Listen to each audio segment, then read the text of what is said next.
ठाकरेंच्या शिवसेनेचा आज छत्रपती संभाजीनगर शहरामध्ये ट्रॅक्टर मोर्चा निघतोय। स्थानिक प्रश्नांसाठी संभाजीनगरमध्ये ठाकरेंची शिवसेना ही आंदोलन करणार आहे। विरोधी पक्षनेते अंबादास दानवे ट्रॅक्टर मोर्चामध्ये सहभागी होतील। क्रांती चौक ते विभागीय आयुक्त कार्यालयापर्यंत हा ट्रॅक्टर मोर्चा निघणार आहे। दत्ता कनवटे आमचे प्रतिनिधी आमच्या सोबत आहेत। अधिक माहिती जाणून घेणार आहोत। दत्ता,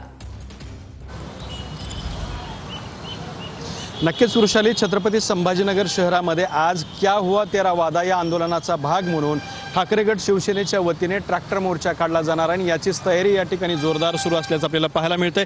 या ट्रॅक्टर मोर्चामध्ये कुठलाही अनुचित प्रकार घडू नये यासाठी पोलिसांकडून सुद्धा तगडा पोलीस बंदोबस्त जो आहे तो या ठिकाणी देण्यात आलेला आहे। क्रांती चौकातून विभागीय आयुक्त कार्यालयापर्यंत हा मोर्चा निघणार आहे आणि आपण जर बघितलं तर अशा स्वरूपाच्या वेगवेगळ्या मागण्या या मोर्चाच्या माध्यमातून दिल्या जाणार आहेत, ज्यामध्ये शेतकऱ्यांना कर्जमुक्ती देणार होतात, शेतकरी सन्मान योजनेतून 15,000 रुपये देणार होतात, त्याचं काय झालं, लाडक्या बहिणींचे 21 रुपये कधी देणार, 45,000 गावात पानंद रस्ते कधी बांधणार, अशा स्वरूपाची जी काही आश्वासनं दिली होती राज्य सरकारच्या वतीने त्याचा क्या हुआ तेरा वादा म्हणत हा ट्रॅक्टर मोर्चा आज निघतो आहे। वृषाली, नक्कीच धन्यवाद दत्ता दिलेल्या सविस्तर माहितीसाठी।